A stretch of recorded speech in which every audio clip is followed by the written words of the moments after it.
Bismillahirrahmanirrahim. Assalamualaikum warahmatullahi wabarakatuh. Alhamdulillahi rabbil alamin. Wassalatu wassalamu ala nabiyyina Muhammadin wa ala alihi wa ashabihi ajma'in. قال الله تبارك وتعالى يا أيها الذين آمنوا اتقوا الله حق تقاته ولا تموتن إلا وأنتم مسلمون يا أيها الناس اتقوا ربكم الذي خلقكم من نفس واحدة وخلق منها زوجها وبث منهما رجالا كثيرا ونساء واتقوا الله الذي تساءلون به والأرحام إن الله كان عليكم رقيبا يا أيها الذين آمنوا اتقوا الله وقولوا قولا سديدا يصلح لكم أعمالكم ويغفر لكم ذنوبكم ومن يطع الله ورسوله فقد فاز فوزا عظيما Amma ba'd. Kaum muslimin, kaum muslimat, para penuntut ilmu rahimani wa rahimakumullah. Alhamdulillah, kita bersyukur kepada Allah Subhanahu wa taala atas anugerah yang Allah berikan, kemudahan yang Allah Subhanahu wa taala berikan kepada kita semua, sehingga pada sore hari ini kita bisa kembali bermajelis, duduk bersama, mempelajari agama Islam, menambah keimanan kita kepada Allah Subhanahu wa taala, menambah ilmu, mengangkat ketidaktahuan pada diri kita. Semoga Allah Subhanahu wa taala menjaga niat kita agar senantiasa bisa ikhlas karena Allah Subhanahu wa taala. Salat dan salam semoga senantiasa tercurah untuk panutan kita Nabi Muhammad sallallahu alaihi wasallam. Allahumma salli ala Muhammad wa ala ali Muhammad. Para ikhwah dan akhwat rahimani wa rahimakumullah, pada sore hari ini kita kembali melanjutkan pelajaran kita membahas kitab Al-Jami' yang berisi hadis-hadis tentang al-adab. Sekarang kita bahas hadis yang ke-16 tentang larangan al-israf, berlebih-lebihan, wal khuyala, dan sombong, fil akli wal libasi was sadaqah, pada makan, pakaian serta sedekah. Larangan berlebih-lebihan dan sombong pada makanan, pada pakaian serta pada sedekah. Hadis dari Amr bin Shu'aib, dari bapaknya, dari kakeknya radhiyallahu taala anhum, dia berkata, Rasulullah sallallahu alaihi wasallam bersabda, "Kul washrab walbas wa tasaddaq fi ghairi sarafin wala makhilatin." Akhrajahu Abu Dawud wa Ahmad wa 'allaqahu al-Bukhari. Nabi sallallahu alaihi wasallam mengatakan, makanlah, minumlah, gunakanlah pakaian, dan bersedekahlah tanpa saraf, tanpa berlebih-lebihan. Wala makhilatin, tanpa kesombongan. Hadis ini dikeluarkan oleh Imam Abu Dawud, Imam Ahmad, serta diriwayatkan oleh Imam Al-Bukhari secara mu'allaq.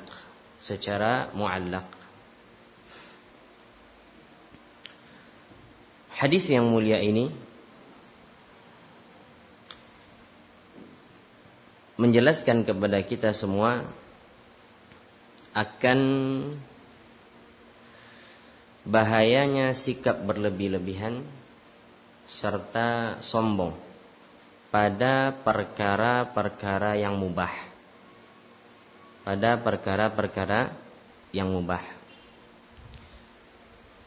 Hadis ini menunjukkan haramnya berlebih-lebihan dan melampaui batas dari apa yang kita butuhkan.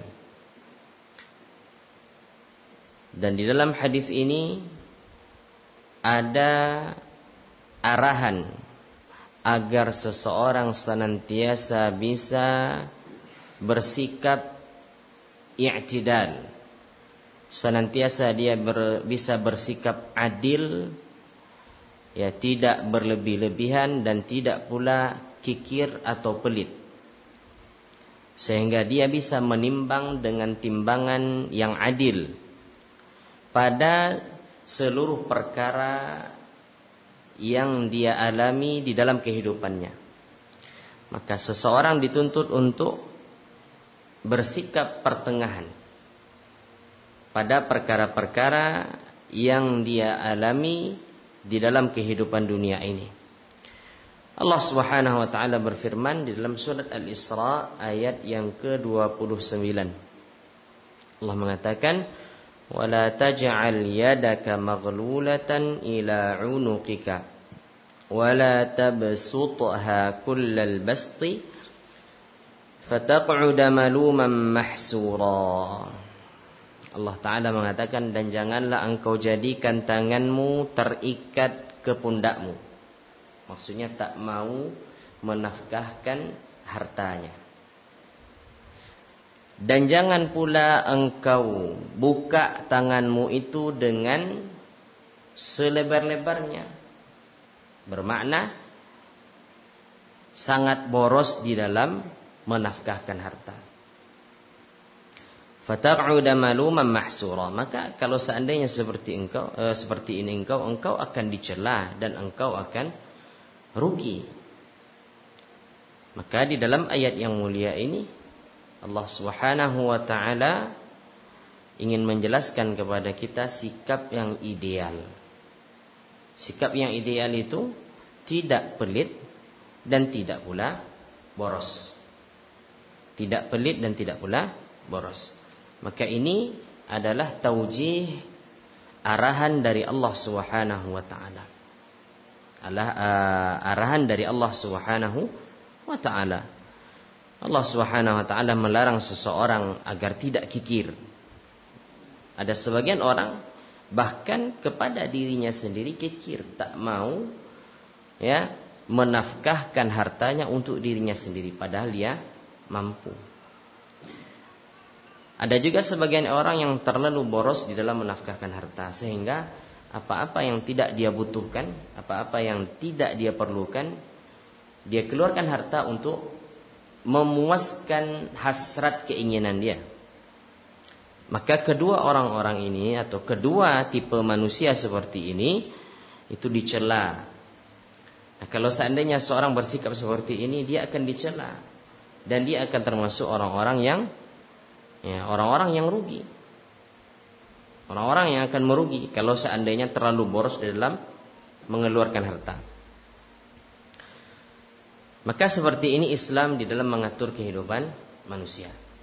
Islam mesti senantiasa mengarahkan manusia ini untuk selalu bersikap i'tidal, selalu bersikap di pertengahan. Selalu bersikap di pertengahan.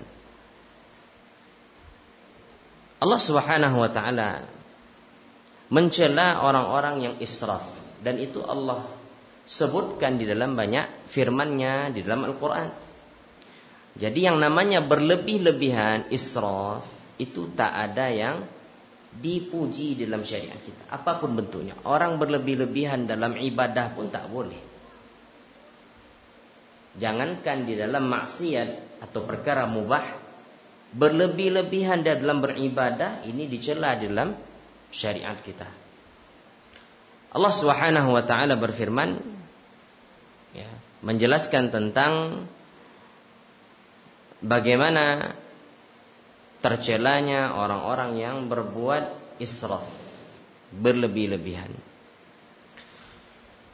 Allah Subhanahu wa taala sifatkan orang-orang kafir dan orang-orang yang sesat dengan orang-orang yang musrif. Allah mengatakan dalam surat Al-A'raf, bal antum qaumum musrifun. Bahkan kalian ini adalah orang-orang yang musrif, israf, senantiasa melakukan kesalahan, kekufuran, kemaksiatan.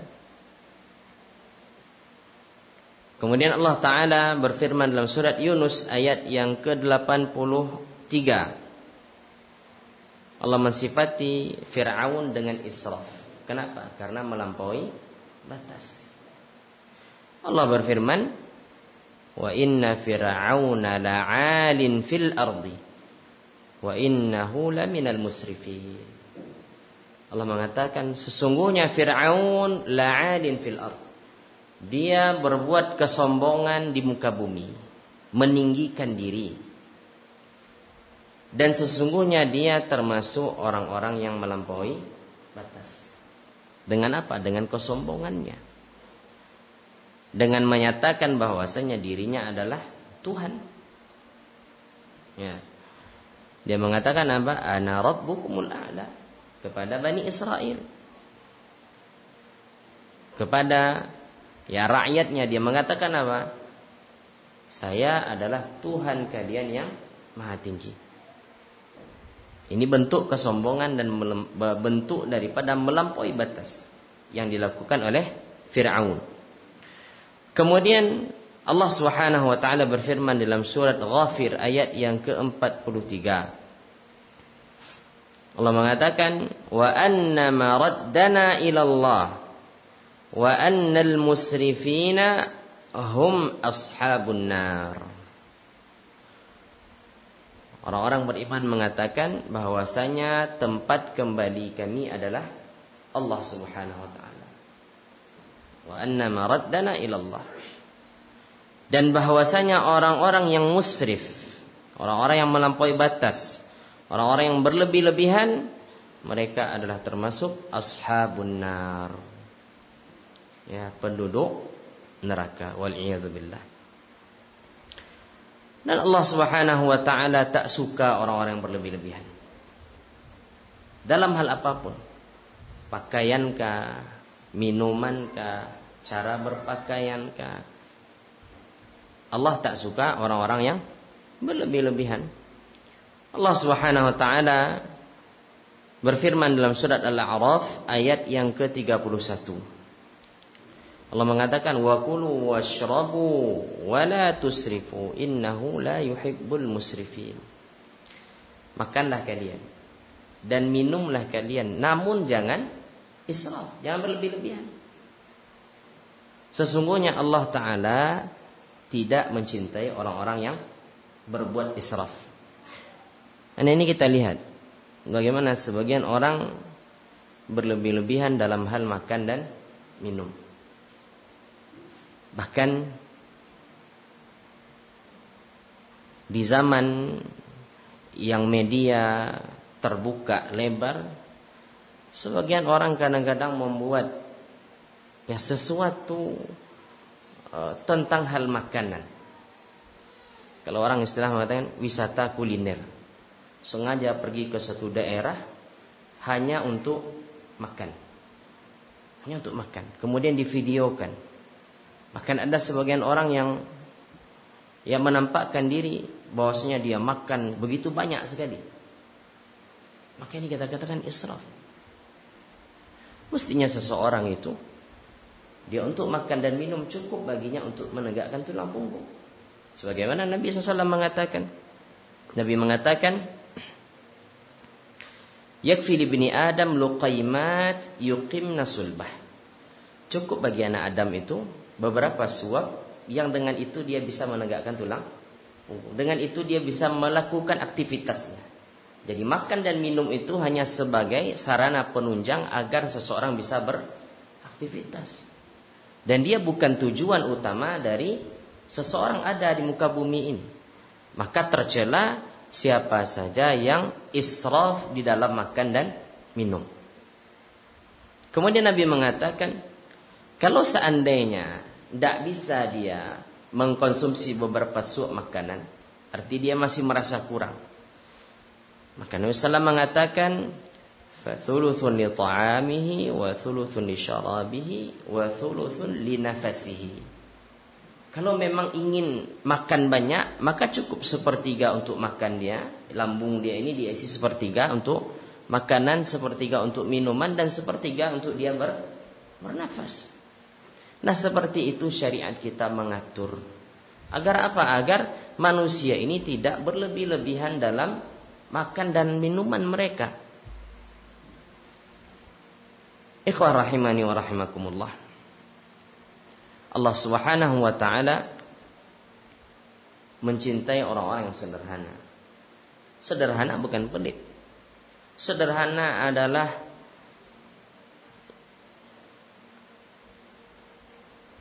mengkonsumsi, memakai, menggunakan apa yang dia butuhkan. Apa yang dia butuhkan. Maka Allah Subhanahu wa taala mencintai orang-orang yang sederhana. Sebagaimana Allah tidak mencintai orang-orang yang berbuat israf, berlebih-lebihan. Kemudian dikatakan, waqad wasafa Allahu ibadar rahman bil qasdi wal i'tidal fil infaq. Allah mensifati hamba-hambanya dengan sederhana dan at-tawazun, berimbang tatkala dia berinfak. Tidak berlebih-lebihan dan tidak pula kikir. Allah Subhanahu wa taala berfirman dalam surah Al-Furqan ayat yang ke-67. Walladzina idza anfaqu lam yusrifu wa lam yaqturu wa kana baina dzalika qawama. Allah mengatakan orang-orang yang beriman wa ibadur rahman, ya, hamba-hamba Allah taala, di antara sifat mereka apa? Adalah orang-orang yang apabila mereka berinfak lam yusrifu, mereka tak berlebih-lebihan dalam berinfak. Wa lam yaqturu, dan mereka pun tak kikir dalam mengeluarkan hartanya. Wa kana baina dzalika qawama. Dan mereka berada di antara dua sifat ini. Mereka adalah orang-orang yang senantiasa qawam, tegak lurus. Tidak kikir dan tidak pula berlebih-lebihan. Karena berlebih-lebihan itu adalah merupakan, ya, bentuk seseorang membuang-buang harta. Berlebih-lebihan adalah bentuk seseorang membuang-buang harta. Contoh, dia makan, bagi dia satu menu, dua menu cukup. Tapi karena memiliki sifat yang berlebih-lebihan, dia pesan sekian banyak makanan, dia cicip ini, cicip ini, cicip ini. Sehingga apa? Sisanya terbuang. Dan ini sifat yang tak bagus. Bukan merupakan sifat orang yang beriman kepada Allah Ta'ala. Bayangkan makanan yang terbuang itu. Seandainya kita makan di restoran, maka ketika ambil satu menu, habiskan, jangan disisakan. Kenapa? Karena kalau bersisa akan dibuang. Dan ketika makanan itu dibuang, maka layaknya kita membuang harta. Sebagian orang, ya, beranggapan bahwasanya itu harta dia, terserah dia mau belanjakan kemana. Bukan. Harta bukan milik kita. Kalaulah seandainya harta ini milik kita secara utuh, tentu tak akan ada pertanggungjawaban. Harta ini bukan milik kita. Harta ini milik Allah Ta'ala. Karena harta ini milik Allah, maka seorang muslim harus pandai-pandai di dalam mengelola harta, pandai-pandai dalam menginfakkan harta. Tak boleh sembarangan. Maka tatkala seseorang berbuat israf, maka berarti dia telah membuang-buang hartanya. Kemudian dikatakan wa faqrun fil ma'al. Dan kalau seandainya dia israf, maka lambat laun dia akan fakir, terjerumus kepada kefakiran. Wa huwa yunafi syukrallahi ta'ala 'ala ni'mah. Dan sifat berlebih-lebihan ini adalah sifat yang menafikan syukur nikmat kepada Allah Ta'ala. Jadi orang yang israf adalah orang yang tak mensyukuri nikmat Allah Subhanahu wa taala. Lianna man syakara ni'matal mal sarafahu fima adina fihi minal manafi'. Karena orang-orang yang bersyukur atas nikmat harta, dia akan membelanjakan hartanya itu terhadap apa-apa yang Allah izinkan dari manfaat. Jadi maknanya apa? Jangan mentang-mentang kita punya harta, kita belanjakan sesuai dengan keinginan kita. Enggak. Kalau ingin membelanjakan harta, lihat dulu. Apakah yang akan kita beli ini sesuatu yang Allah izinkan atau tidak? Kalau seandainya sesuatu mubah, lihat. Ada manfaat enggak?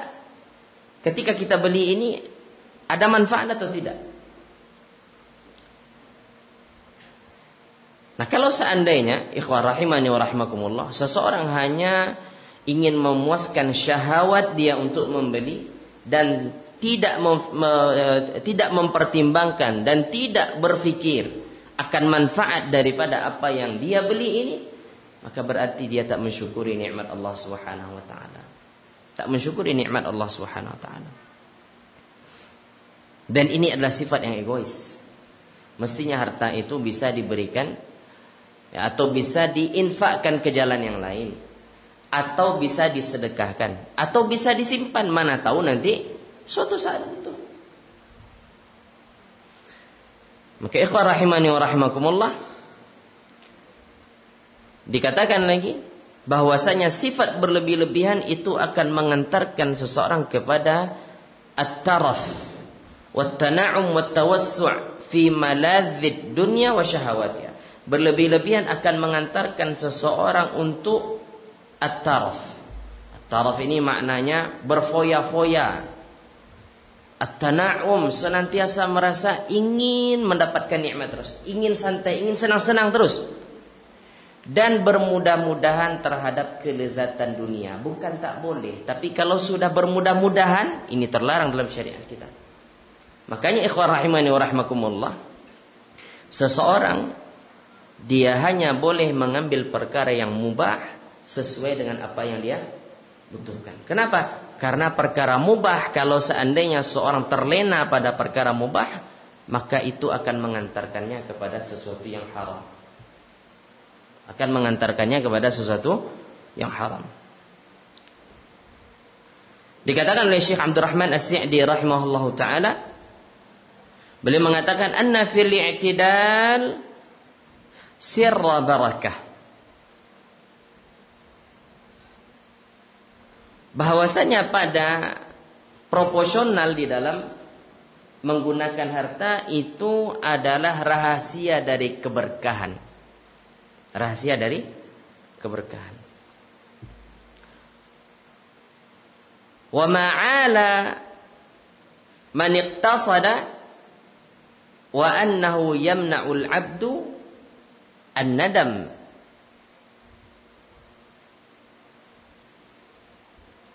Fa innal musrifa fil infaq idza amlaqa wahtaja la'ibat bihi al-hasarat wa ja'ala yaqulu bi lisani maqalihi aw lisani hali ya laitani lam af'al dzalik. Sesungguhnya seseorang yang bisa proporsional dalam menggunakan harta, dia bisa tawazun, dia bisa adil, dia bisa bersikap pertengahan, maka orang ini akan terhalang dari penyesalan. Akan terhalang dari penyesalan. Sebaliknya, kalau seandainya seorang israf dalam menggunakan harta, maka tatkala dia butuh suatu saat terhadap kepada harta dia tersebut, atau dia sangat membutuhkan harta, sementara harta itu telah dia keluarkan, dia israf di dalam menggunakan harta, suatu saat butuh, maka dia akan menyesal. Dia akan mengatakan, ya Allah, kalau seandainya dahulu saya pandai menyisihkan sedikit harta, tentu tak akan seperti ini. Yang timbul apa? Penyesalan. Maka dikatakan oleh Syekh Abdurrahman As-Sa'di rahimahullah ta'ala, orang yang pandai dalam mengelola harta dia pandai dalam menginfakkan harta, maka itu adalah rahasia dari keberkahan harta. Maka lihat ikhwah rahimani wa rahimakumullah. Ada orang memiliki harta yang banyak tapi tak pandai mengelola harta. Akhirnya apa? Cepat dapat, cepat habis. Ya, ada sebagian orang gajinya bukan sedikit, di atas 2 digit. Ada sebagian orang gaji 20 sekian juta. Belum lagi terima gaji di bulan berikutnya sudah berhutang. Kira-kira apa yang salah? Yang salah tidak pandai mengatur harta. Yang tidak pandai mengatur harta. Ada sebagian orang gaji 2.500.000, hutang tak ada, cukup untuk biaya hidup per bulannya. Bandingkan antara 2 orang ini, apa yang salah? Yang satu tak pandai mengelola harta, sehingga harta yang dia miliki tak berkah. Harta banyak namun pemanfaatannya sedikit.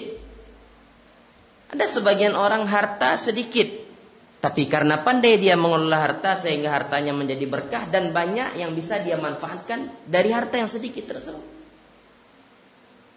Maka ikhwan rahimani wa rahimakumullah, itu rahasia berkahnya harta. Seseorang pandai mengelola hartanya. Kemudian, wa ammal muqtasidu fa innahu la yandam al-aqilu ala nafaqati wad'iha fi mahalliha wa aqama biha wajiban min al-wajibat aw sadda biha hajatan min al-hajat fa innal mala la yaqsudu illa limith atau la yuqsadu illa limithli hadhil halah. Adapun orang yang sifat muqtasid, pandai dia mengelola harta, maka dia tidak akan menyesal. Kenapa? Karena dia tahu apa yang akan dia beli ini memang dia butuh, dia telah anggarkan. Dan dia tidaklah mengeluarkan harta memang untuk menutupi kebutuhan. Kemudian, ikhwan rahimani wa rahimakumullah,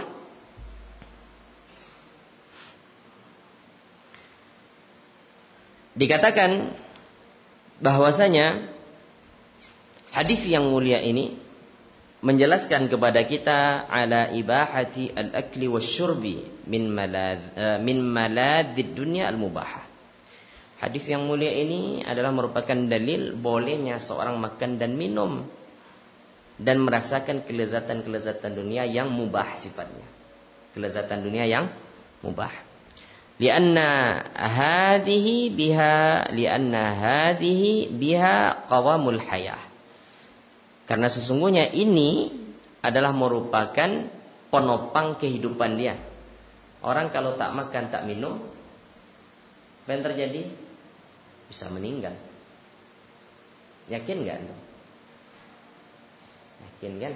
Kenapa? Karena Allah menetapkan di antara sebab seseorang bisa langgeng kehidupan adalah dengan makan dan minum. Kalau seandainya antum mendengar kisah ada orang tidak makan, ya, tidak makan 40 hari, tidak makan, tidak minum 40 hari hidup, jangan percaya. Kenapa? Karena Allah menetapkan adanya manusia hidup dia dengan makan dan minum. Dan makan dan minum ini adalah perkara yang mubah, diperbolehkan oleh syariat kita. Wa fihi nahyun 'anil israf wal khuyala fihima. Dan dalam hadis yang mulia ini yang dilarang bukan makan dan minumnya, namun yang dilarang apa? Berlebih-lebihan pada makanan dan minuman serta menyombongkan diri pada makanan dan minuman yang dia konsumsi.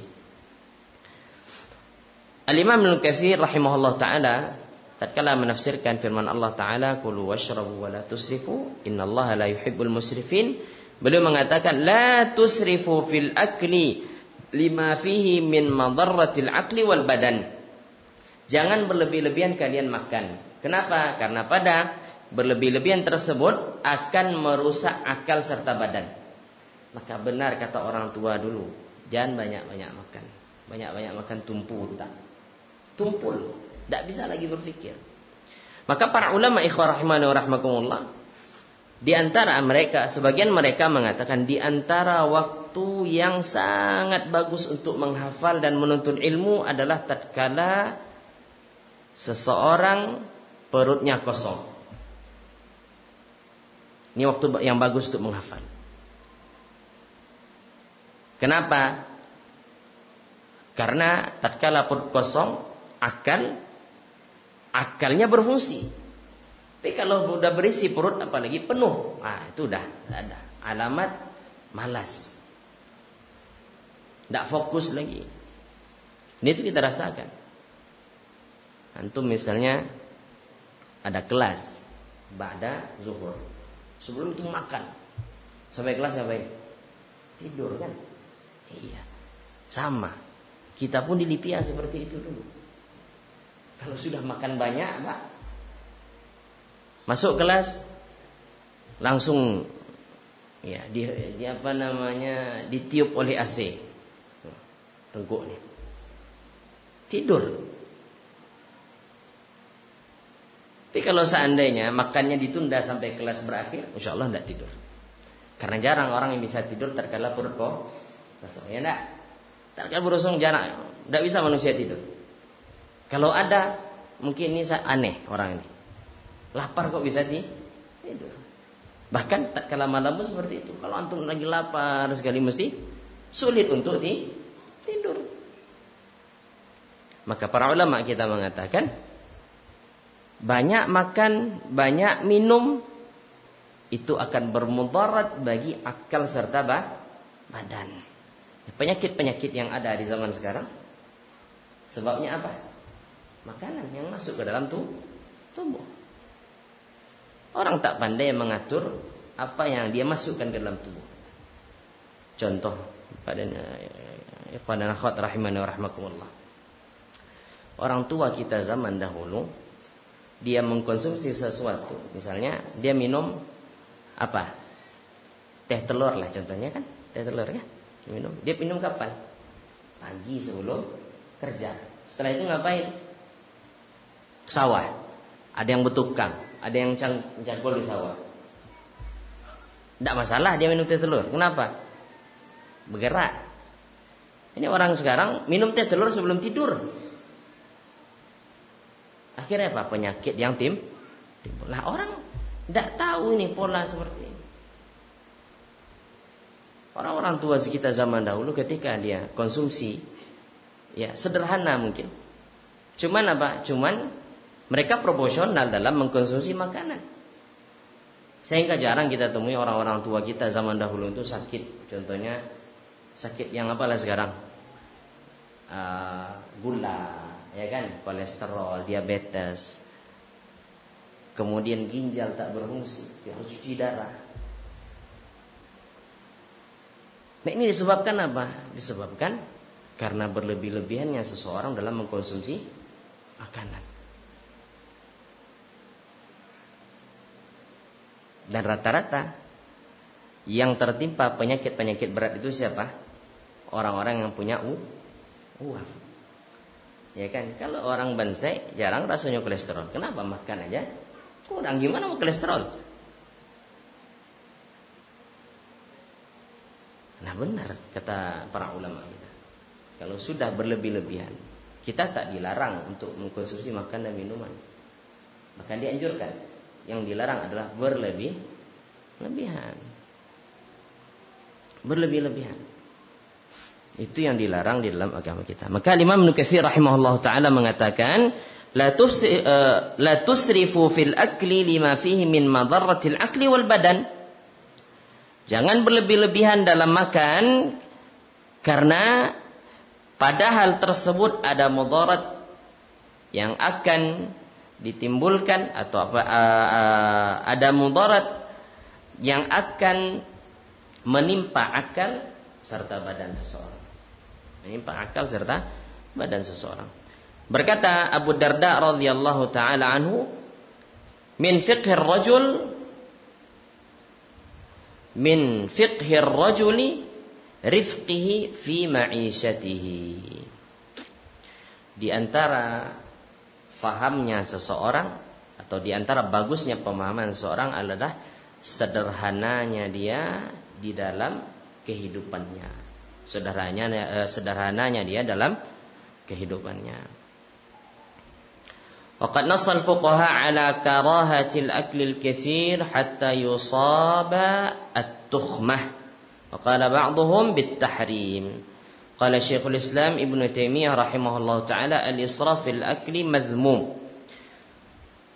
Sebagian para ahli fikih memakruhkan ya berlebih-lebihan pada makan dan minum sampai seseorang ya at-tukhmah, sampai kalau orang kita sekarang bilang apa?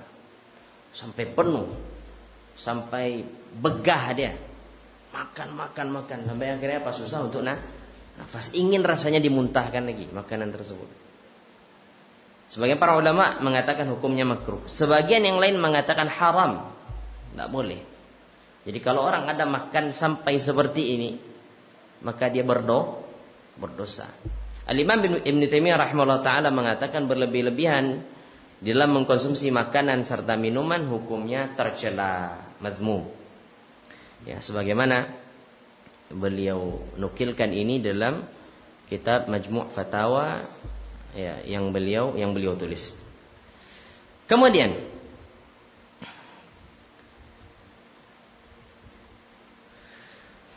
dikatakan oleh Syekh hafizahullah ta'ala, Syekh Abdullah Al-Fauzan hafizahullah ta'ala, beliau mengatakan waqad ajma'al atibba wa 'ala anna iktisab as-sihah fi 'adami asy-syiba'. Para ulama para pakar kesehatan mereka mengatakan bahwasanya seseorang akan sehat kalau seandainya dia makan tidak terlalu kenyang. Kalau seandainya dia makan tidak terlalu kenyang. Wa anna asy-syiba'a yajlibu atau yujlibul wahan fil jismi wa yuslimuhu lil kasali wal khumul.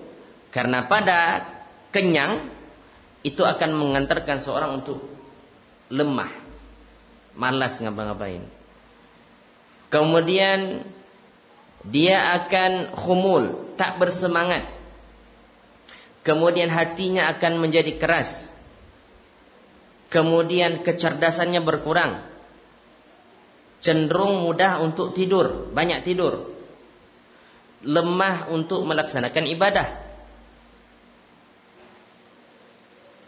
dan akan melemahkan masa muda dia. Akan melemahkan masa muda dia. Itu dikatakan oleh pakar kesehatan. Maka lihatlah, boleh tanyakan nanti ya ke dokter apa segala macam, rata-rata penyakit yang ada di zaman sekarang itu karena rusaknya pola makan, rusaknya pola minum. Bahkan Anda pernah dapat kabar anak SMA sudah cuci darah. SMA kecil baru SMA, tidak kuat ginjal lagi. Apa sebab? Ya tidak pandainya mengatur makan dan minum. Akhirnya usia muda mestinya usia produktif, akhirnya sakit-sakitan. Mestinya anak muda itu kuat, inilah lemah karena tidak pandainya dia mengatur makanan dan minuman yang masuk ke dalam fisik dia. Kemudian hadis yang mulia ini menjelaskan kepada kita akan mubahnya pakaian. Pakaian yang digunakan ini hukumnya mubah. Wa huwa min ni'amillahi ta'ala 'ala ibadihi. Bahkan pakaian ini adalah merupakan nikmat Allah atas seorang hamba yang dengannya dia bisa menutup auratnya. Dengan pakaian yang dia gunakan dia bisa menutup auratnya. Dan pakaian ini adalah merupakan zina. Zina maknanya perhiasan. Dengan pakaian seseorang nampak dia sempurna. Dengan pakaian yang bisa menutup aurat, nampak orang ini memiliki perhiasan. Memiliki perhiasan. Allah Subhanahu wa taala berfirman, ya bani Adam, khudhu zinatakum inda kulli masjidin. Wahai anak Adam, gunakanlah perhiasan kalian tatkala kalian pergi ke masjid. Maksudnya apa? Gunakan pakaian. Dahulu orang-orang jahiliyah, mereka beribadah di Ka'bah, di Masjidil Haram, itu tak menggunakan pakaian. Mereka tawaf uryanan, mereka tawaf telanjang. Maka Allah mengatakan apa? Wahai anak Adam, kalau mau ke masjid, gunakan pakaian, tutup aurat.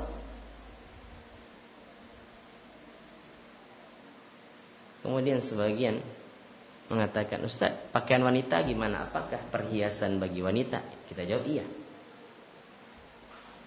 Pakaian ini perhiasan, baik bagi laki-laki maupun wanita. Walaupun kami nutup aurat, Ustaz, iya. Itu adalah perhiasan bagi wanita. Dan perhiasan yang seperti ini tak bisa dielakkan oleh para wanita. Maka Allah mengatakan, wala yubdina zinatahunna illa ma dhahara minha. Tak boleh dia nampakkan perhiasan itu kecuali memang apa yang pada dasarnya dia nampak, seperti pakaian.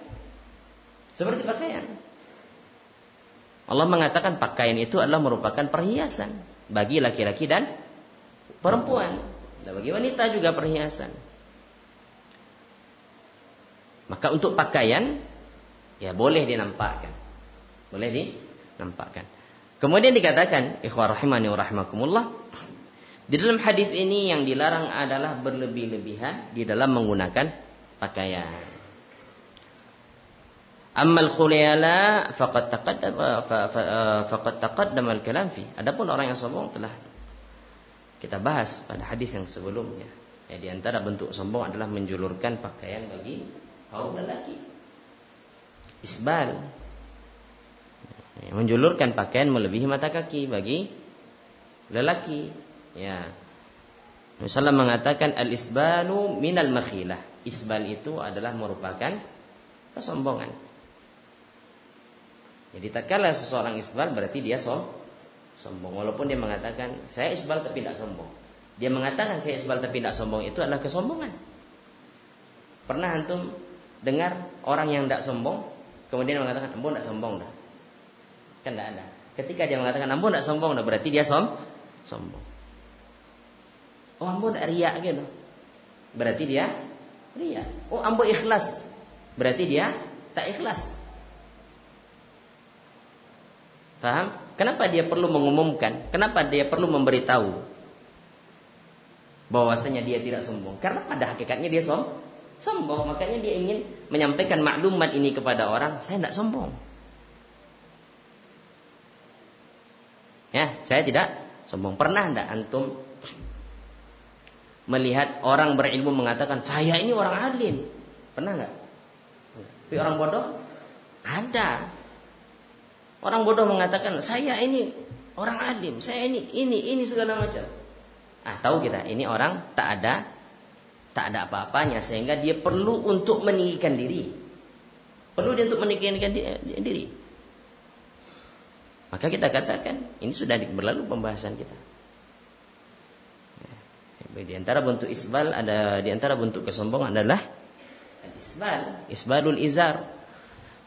Kemudian dikatakan ammal israf fil libas. Nah, adapun berlebih-lebihan di dalam menggunakan pakaian adalah an yalbasa al malabisa dzatal qimatil 'aliyati wa halatuhu al maliyah aqall min dzalik. Seorang menggunakan pakaian yang mahal sementara keadaan ekonominya memprihatinkan.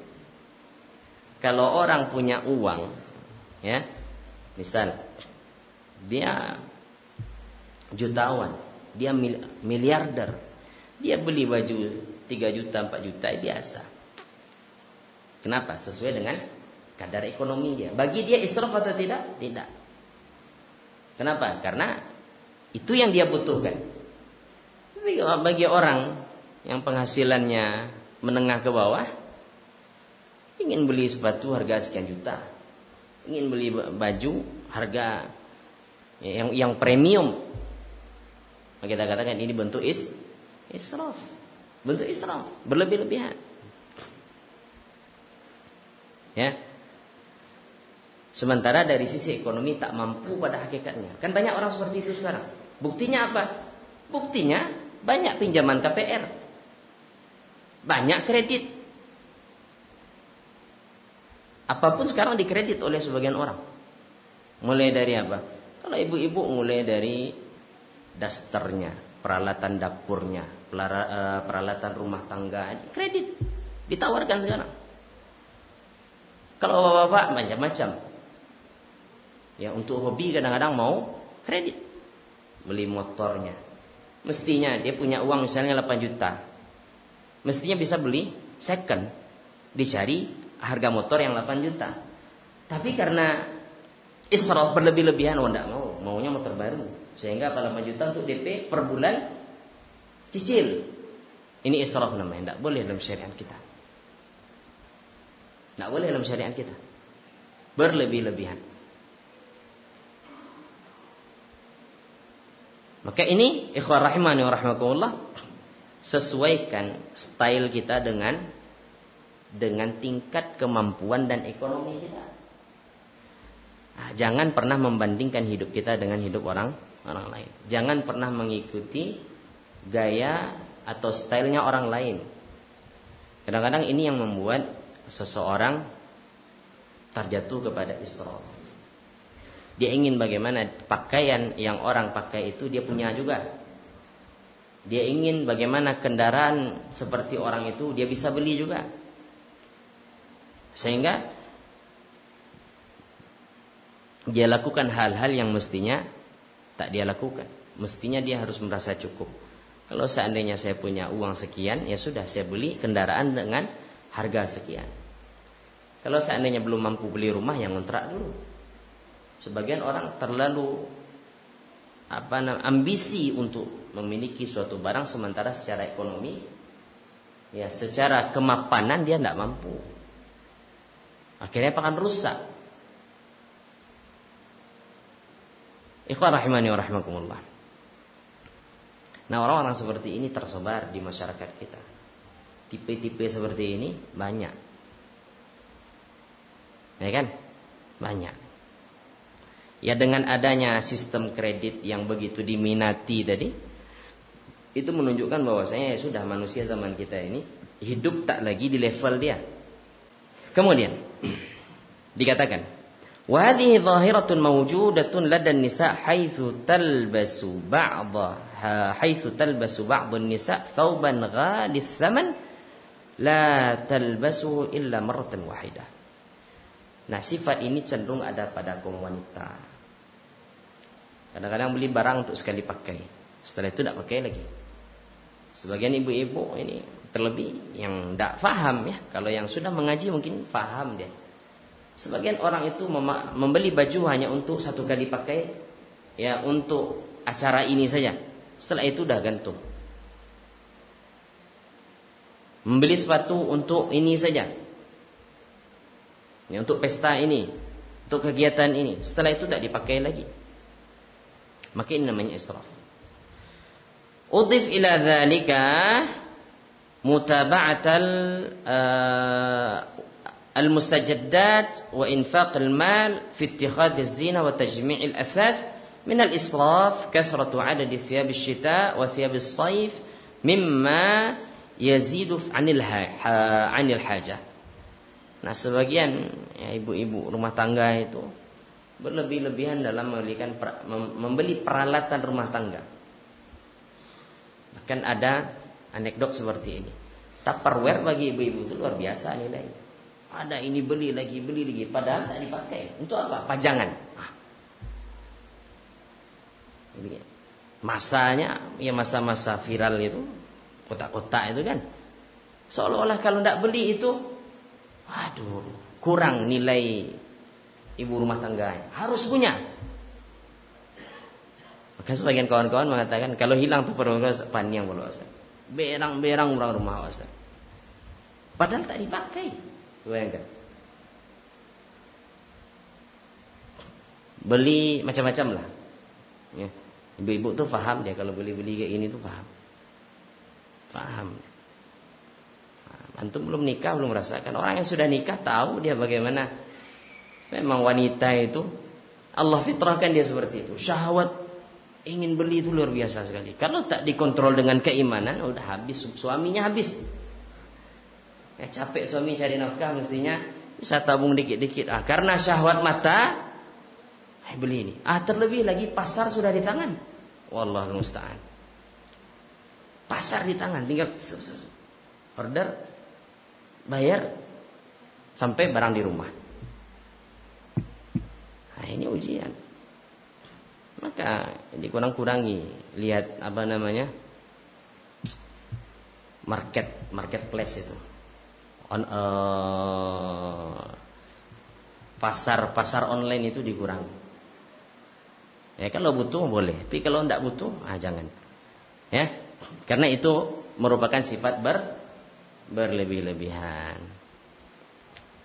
Kemudian hadis ini juga ya menjelaskan kepada kita bahwasanya seorang muslim diperintahkan untuk bersedekah kalau seandainya dia memiliki kelebihan harta, ya, dan telah cukup kebutuhan dia serta keluarganya, maka boleh dia bersedekah. Boleh dia bersedekah kalau telah cukup kebutuhan dia, anak-anak, kemudian istri, rumah tangga sudah cukup, masih ada sisa uang, sedekahkan.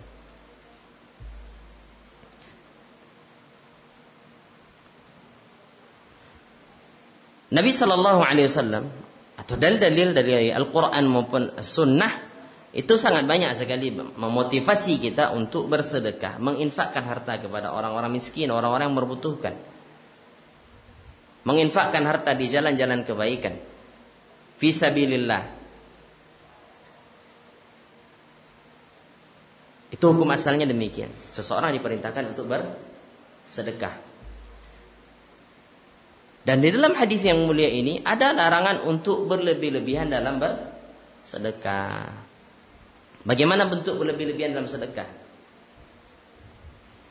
Dikatakan oleh Syekh hafizahullah taala, an yunfiqa amwalahu wa yada'a ma awjaba Allah alaihi min sadali dainin aw nafaqati ahlihi wa auladihi wa man yamun.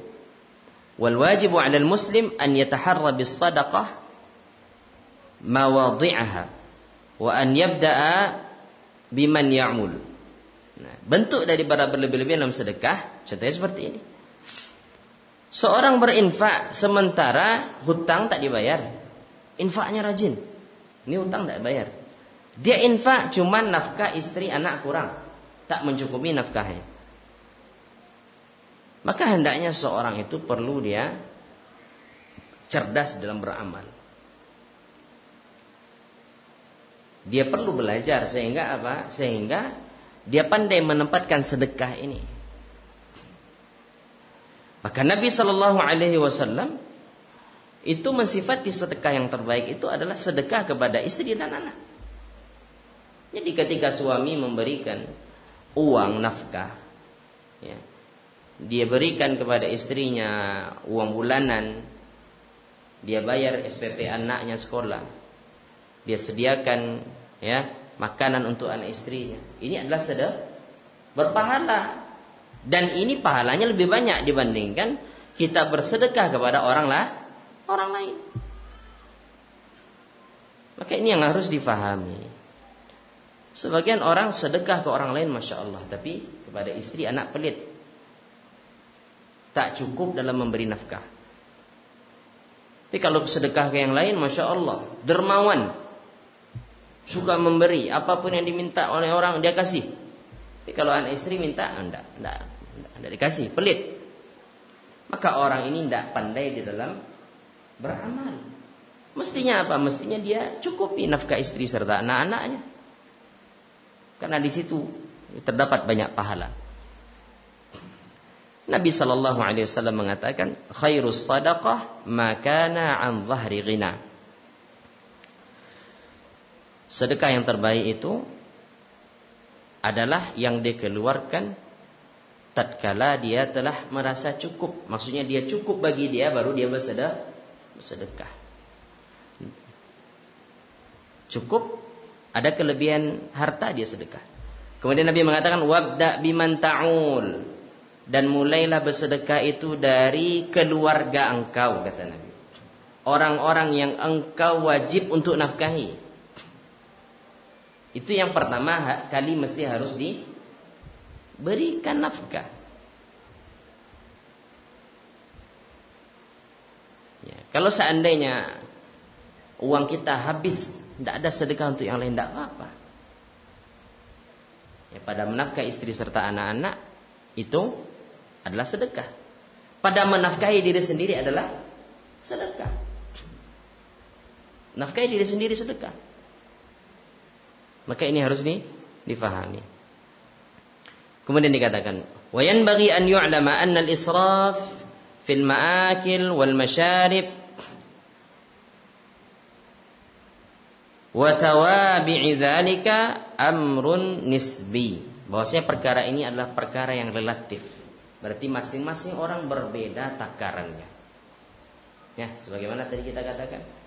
Ya, orang yang ekonominya bagus, tatkala dia beli pakaian sesuai dengan ekonomi dia, tak mengapa, itu tak termasuk israf. Contoh, dia punya uang, dia beli mobil harga 1M, bagi dia tak mengapa. Kenapa? Karena dia bisa beli. Israf atau tidak? Tak israf. Yang israf itu tatkala dia tak punya uang, dia paksakan, akhirnya berhutang, ya, kredit segala macam, maka ini adalah israf. Maka dikatakan oleh Syekh di akhir daripada penjelasan ini, beliau mengatakan bahwasanya israf pada makanan serta minuman itu adalah perkara nisbi, perkara yang sifatnya relatif. Es teh yang kita minum dengan es teh yang dibeli oleh orang yang berduit ini beda harga. Ya kan? Beda harga. Kita minum harga 5.000. Sebagian orang minum teh harga 50.000. Dia mampu beli sesuai dengan kadar ekonomi dia. Nah, kita beli es teh 50.000 ini keterlaluan. Ya. Bahkan kemarin ada kawan bilang, Ustaz, ada kopi lama Ustaz. Berapa segalih bang? Segalih 261.000. 261.000. Ini bijinya Ustaz, tidak banyak. Cuman untuk beberapa cup saja. Kopi lama Ustaz, kata beliau. Dengar harga 260 sekian ribu, sorry ya, nak kau beli kopi kan? Gimana Pak? Kopi satu gini, satu kali minum 261.000. Beliau bilang, Ustaz, kalau ke Padang Ustaz singgah, lagi password nama awak, insyaallah nak bayar. Nah, kalau itu tidak apa-apa, boleh kita minum, kita nak. Kalau harus membayar demi gengsi, kopi mahal 265.000. Ini namanya israf. Tapi kalau dia ada uang, bagi dia tak israf. Nah, maka kembali israf tadi hukumnya nisbi, ya. Dia adalah sesuatu yang relatif. Yakhtalifu min syakhsin ila akhar. Dia berbeda antara satu orang dengan orang yang lain. Wa yakhtalifu min zaman au makan an zaman wa makanin akhar. Dan dia berbeda, ya, waktu serta tempat dengan waktu dan tempat yang lain. Ya. Orang Arab Saudi kalau dia mengeluarkan uang, ya, dia beli ini beli itu di Indonesia, ya, tidak israf. Kenapa? Karena dia uangnya banyak. Uangnya banyak. Bagi mereka itu tidak israf. Ya, bahkan dosen kita dahulu bilang, ana untuk hidup di Jakarta itu untuk uang dia saja, untuk kebutuhan dia, belum kebutuhan istrinya, itu lebih kurang habis 30 juta sebulan. untuk dia pribadi. Makan ini, makan itu, segala macam. 30 juta sebulan. Belum lagi kebutuhan keluarga, kebutuhan rumah. Itu saya baru 30 juta katanya. Dan Indonesia mahal katanya.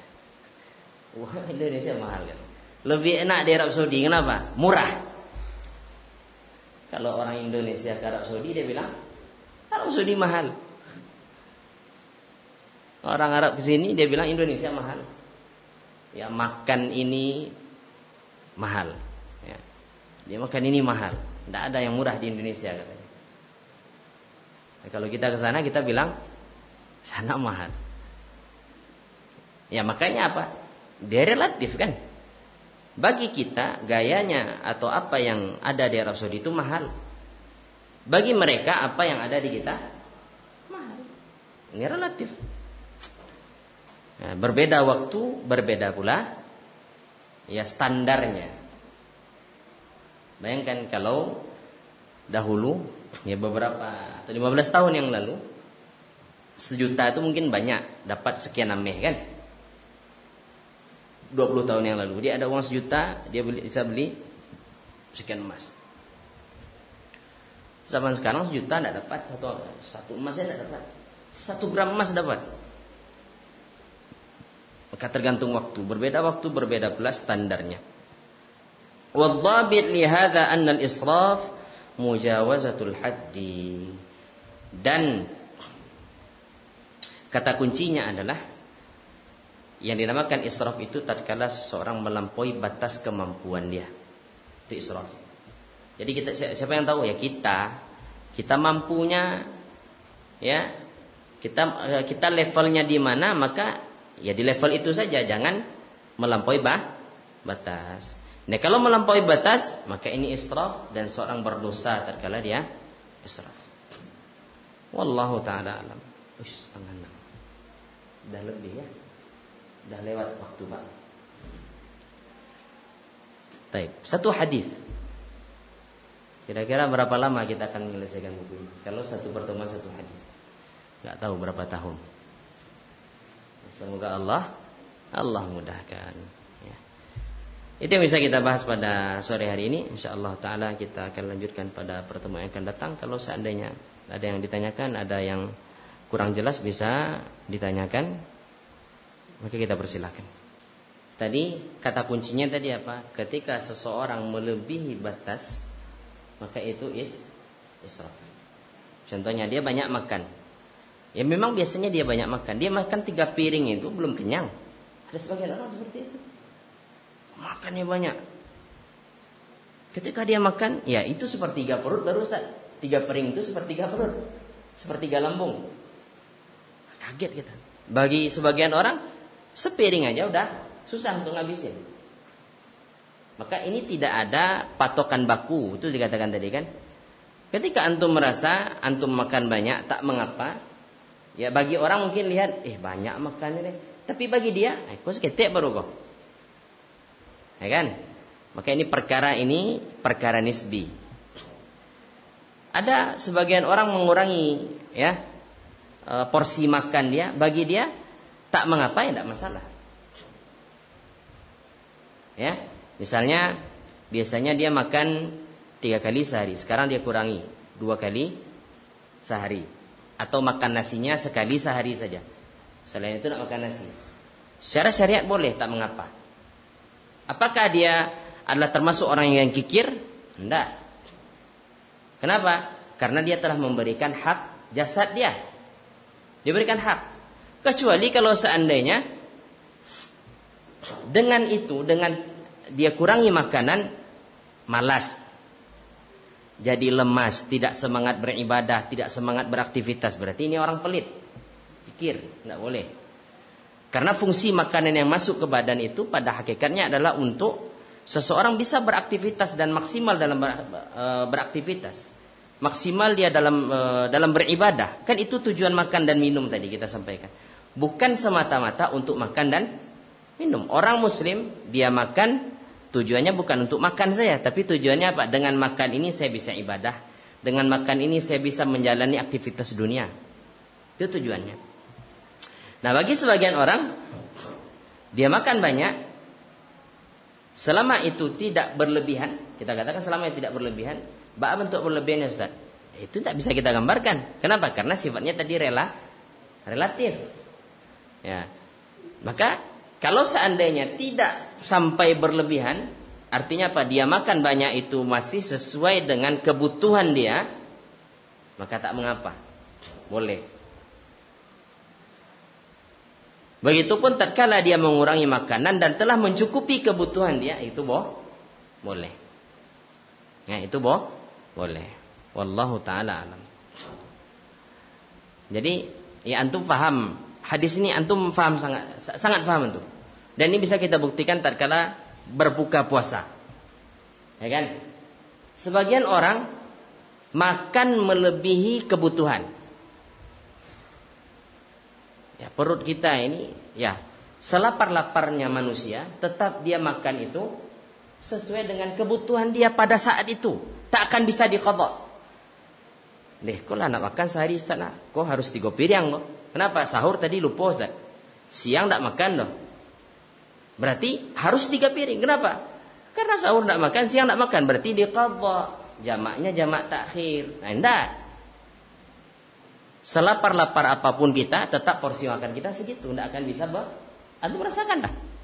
Gimana tatkala Ramadan seolah-olah bisa makan 3 piring, ternyata biasanya cuma makan 1 piring, ya 1 piring cukup.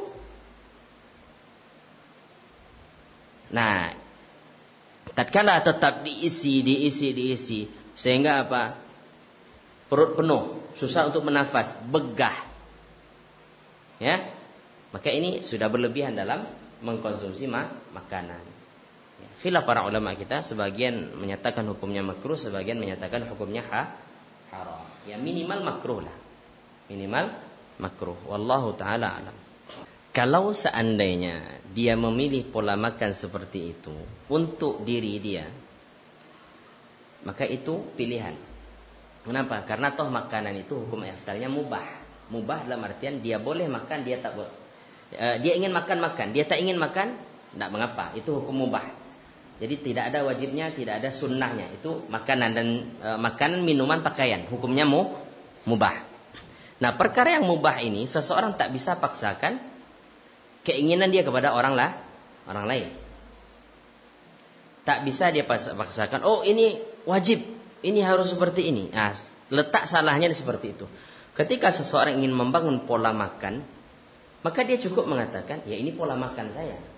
Tanpa harus mengiming-imingi, tanpa harus mencari-cari dalih untuk membuat pola makan seperti ini. Dia tak mau makan daging, ya tidak apa-apa. Asalkan ini tidak dibangun di atas akidah. Karena ada sebagian orang juga tak mau makan daging berangkat daripada akidah yang dia bangun. Tapi kalau seandainya hanya ingin, ya kalau daging, sebagian orang tak mau makan daging ya karena bagi mereka ragu kami akan kehalalan. Itu pendapat dia. Kenapa? Karena toh hukum asal daripada makan itu mubah. Kami ingin makan sayur-sayuran saja supaya terjamin, karena sayuran ini tak ada yang haram. Kenapa? Karena tak terkait dengan sembelih apa segala macam. Ingin milih ini. Ya tidak mengapa. Tapi jangan pula dia katakan itu tidak boleh dimakan. Sebagian orang kan terlalu cepat menghukumi, oh ini haram apa segala macam. Sementara dia belum telusuri ya hakikat daripada sesuatu tersebut. Jadi kalau demikian Pak, maka kembali kepada hukum asal. Hukum asal makan dan minum itu mubah. Maka tatkala seseorang memilih dia ingin menerapkan pola makan seperti ini, ya itu mubah bagi dia. Dan sifatnya relatif. Dia bisa, belum tentu orang lain bisa. Saya pernah coba. Ya, ada kawan dia mampu tak makan nasi, mampu dia tak makan pakai nasi. Dia makannya apa? Dia kalau ingin apa pakai makan gandum. Dia makan gandum. Ya. Saya coba 2 hari Pak sanggupnya. Kunang-kunang matuh. Kunang-kunang jalan tuh rasa-rasa gampang. Berarti itu tak cocok untuk kita. Kalau kita terapkan justru akan mengganggu aktivitas.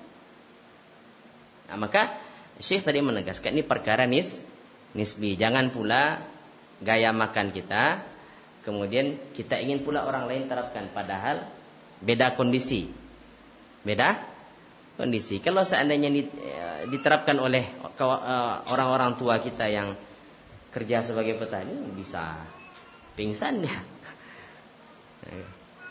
Jadi wallahu ta'ala alam, asal tidak berangkat daripada keyakinan dan asal tidak mengharamkan yang daging-daging ini, tak mengapa. Yang menjadi masalah apa? Ya ayyuhalladzina amanu lima tuharrimu ma ahallallahu lakum. Ya ayyuhan nabiyyu lima tuharrimu ma ahallallahu lakum. Ini tatkala Nabi mengharamkan madu.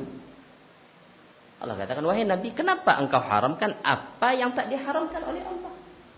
Kalau mengatakan, oh saya tak makan ini, tak mengapa. Boleh, karena itu pilihan. Tapi kalau sudah sampai mengharamkan, makanan ini haram, kenapa? Karena kolesterol segala macam. Tidak, belum tentu makanan itu penyebab kolesterol bagi sebagian orang. Bagi sebagian orang iya. Bagi sebagian yang lain belum tentu. Maka jangan mengharamkan apa yang Allah halalkan. Ya. Kalau dia perkara mubah, silakan ambil secukupnya. Bagi orang yang tak mau mengambil, tak mengapa. Kenapa? Karena hukum asalnya mubah. Ya, wallahu ta'ala a'la wa a'lam. Kepada makan seperti itu, kembalikan kepada diri masing-masing. Dan seorang mesti tahu kadar dia itu seperti apa, dia yang tahu. Orang lain tak tahu. Kadar makanan itu benar tak tahu. Ya, berapa banyak makanan yang mesti antum masukkan ke tubuh antum, itu yang tahu siapa? Kita. Yang orang-orang lain tak tahu. Contoh, antum lihat orang kayak anak ini mungkin banyak makan. Saparan kadang tidak banyak makan. Kalau dari dulu, dari semenjak kuliah, itu makan nasi itu paling banyak 2 kali sehari. Itu paling banyak. Nah, paling sedikit kadang-kadang sekali sehari makan nasi. Pagi itu tak jumpa nasi. Nanti jumpa nasi kadang-kadang nggak mau asar nih. Mau asar. Kenapa? Itu aktivitas. Pagi udah siap-siap ngajar, yang ngantar anak segala macam. Tuh sampai lupa kadang-kadang makan. Kemudian makannya nanti 1:30. Atau nanti setelah ngajar, sebelum pergi kajian itu makan dulu. Kan sebelum asar itu makan. Nah kadang-kadang malam nggak sempat juga makan, karena sampai rumah dan ngantuk segala macam istirahat. Tapi badan naik terus. Mestinya makan sedikit sekali sehari, mesti kan kurus. Naik terus berat badan. Ya Allah. Kan beda kan? Sebagian orang ada juga yang kurus nih, makannya Masya Allah luar biasa. Ada kawan yang ya, dia makan banyak makan, tapi tidak seperti kita yang sedikit makan. Ya Allah musta'an. Nah maka kembali kepada kaidah awal, ini makan dan minuman ini sifatnya sifatnya adalah relatif. Bagi sebagian orang itu adalah merupakan mujawazatul had, israf. Bagi dia mungkin belum tentu. Ya, anak makan 1 piring, anak lihat orang makan 3 piring, anak bilang israf, berlebih-lebihan dia makan. Ternyata bagi dia itu tidak israf. Bagi kita itu israf, bagi dia tidak. Maka patokan mana kita ambil? Patokan di dia, karena dia yang makan. Tapi kalau kita makan juga 3 piring sementara kebutuhan kita hanya 1, berarti itu israf. Wallahu ta'ala a'la wa a'lam. Cukup insyaallah. Semoga apa yang kita pelajari adalah ilmu yang bermanfaat, dan semoga Allah Ta'ala mudahkan kita untuk bisa senantiasa terus belajar untuk ilmu agama.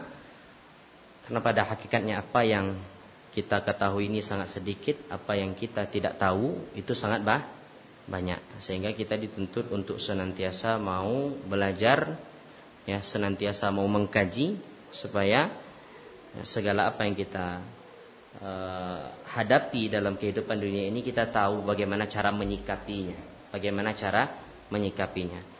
ya. Tidak berilmunya seseorang terhadap sesuatu itu akan menimbulkan salahnya dia dalam menyikapi sesuatu. Maka ini pentingnya kita untuk belajar agar kita pandai, agar kita cermat, agar kita bagus di dalam beramal dan dalam menyikapi. Wallahu taala alam. Dari akhwat ada yang mau bertanya? Ana ada satu pertanyaan, ana bawa satu buku untuk hadiah. Kita kasih satu pertanyaan, yang jawab ada hadiah kitab. Al-Imam Ibnu Katsir rahimahullah taala, beliau tatkala membawakan kulu washrabu wa la tusrifu, beliau menyebutkan tafsiran daripada ayat ini. Coba saya menyebutkan kulu washrabu wa la tusrifu. Tadi kita bacakan. Apa tafsiran daripada Al-Imam Ibnu Katsir terhadap ayat kulu washrabu wa la tusrifu? Makan, minumlah, namun jangan berlebih-lebihan. Bukan itu tadi yang Al-Imam Ibnu Katsir tafsirkan. Kita tadi sebutkan tafsir daripada Al-Imam Ibnu Katsir rahimahullah taala. Tatkala beliau membawakan ayat kulu washrabu wa la tusrifu, makan, minum, namun jangan berlebih-lebihan. Apa kata beliau tadi? Ini kita. Atau hadiahnya apa? Selain kitab. Kalau kitab mungkin kurang menarik ya. Hadiahnya apa nih? Apa? Fadhal. Karena makan dan minum secara berlebihan itu akan mengurangi daya akal. Dan akan melemahkan badan. Itu yang ditafsirkan oleh Imam Ibnu Katsir. Jangan berlebih-lebihan pada makan dan minum. Kenapa? Karena pada berlebih-lebihan makan minum itu ada mudarat yang akan ditimbulkan dengannya akal seseorang akan rusak, akan lemah, dan badan seseorang akan lemah. Fadhal Pak, masyaallah. Sudah punya kitabnya belum? Ya, mudah-mudahan bermanfaat. Baik, sekian, insyaallah kita lanjutkan pada pertemuan yang akan datang. Mudah-mudahan pertemuan yang berikutnya ada juga. Mudah-mudahan. Itu berdoa pada Allah Taala. Kita tutup subhanakallahumma wa bihamdika asyhadu an la ilaha illa anta astaghfiruka wa atubu ilaik. Assalamualaikum warahmatullahi wabarakatuh.